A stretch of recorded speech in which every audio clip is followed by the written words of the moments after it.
Watching TV47. This is TV47 Breakfast. My name is Freddy Ndimuli. Being a Friday, today it's definitely the youth perspective, where we get the perspective from the younger Kenyans on what's happening in and around the country and the region as well. Today we're very much privileged to have these two young Kenyans. On my immediate left, Consolata Wairimo Waweru, who's a woman representative aspirant for Laikipia County. It's a pleasure to have you in studio. Karibu sana. Yes. Next to Consolata, we have Bramwell Wesonga from Sauti Moja Vijana Pamoja. You'll be telling us more about that. So quite a number of discussions throughout this week directly linked to Kenyan youth. We'll be talking about matters, budgeting process, and some politics here and there. But I want to start with something that definitely generated a lot of discussions earlier this week. And this was a statement attributed to President Samia Suluhu Hassan of Tanzania.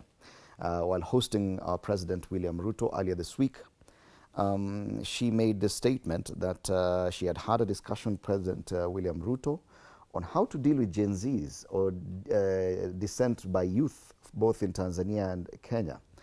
And according to President Samia Suluhu Hassan, akasema jinsi ya kudili na hawa vijana watundu ni wakija Tanzania watandikwe mikwaju na wakija Kenya watandikwe mikwaju. And I want to get your feeling about that, because I can see you're young Kenyans and probably you've seen the events of the past 2-3 years since 2024, the kind of agitation we had in Kenya and what transpired in Tanzania as well around the election.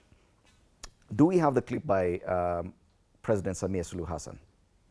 All right, let's listen into what the president had to say. Tusichague wa Tanzania au wa Kenya. Wakija kwangu na chapa mikwaju, wakija kwako chapa mikwaju.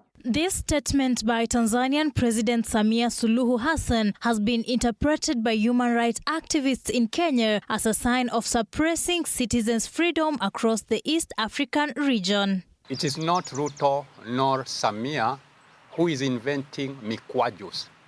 Mikwajos have been fair since this earth was created. Speaking to journalists on Wednesday in Nairobi, the activists strongly condemned President Samia Suluhu, urging that the law of the two countries are not the same. They called on her to stop interfering or offering guidance on Kenya's democratic processes. Hatutaletewa tafsiri mpya ya demokrasia.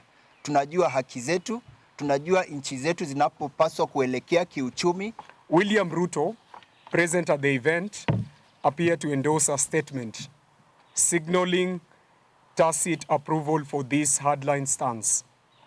In doing so, she invoked a method of misrule East Africa already knows too well. According to the activists, this interpretation raises concerns that there could be a scheme between the two leaders to undermine stability and potentially incite interest ahead of the 2027 general elections. When the Kenyan people put you in power, they did not expect you kuenda kupewa mawaidha na rais bandia wa Tanzania.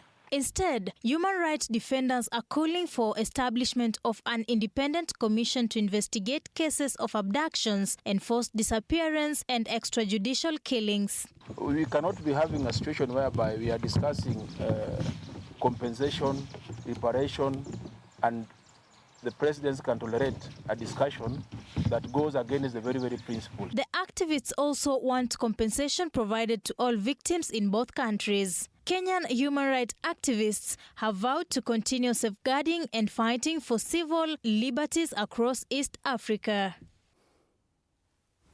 Yes, when we talk about Gen Zs, especially in the Kenyan situation, we cannot forget what happened in 2024, 2025, and what we could be looking forward to as young Kenyans mark the second anniversary of the events of 24th of June 2024.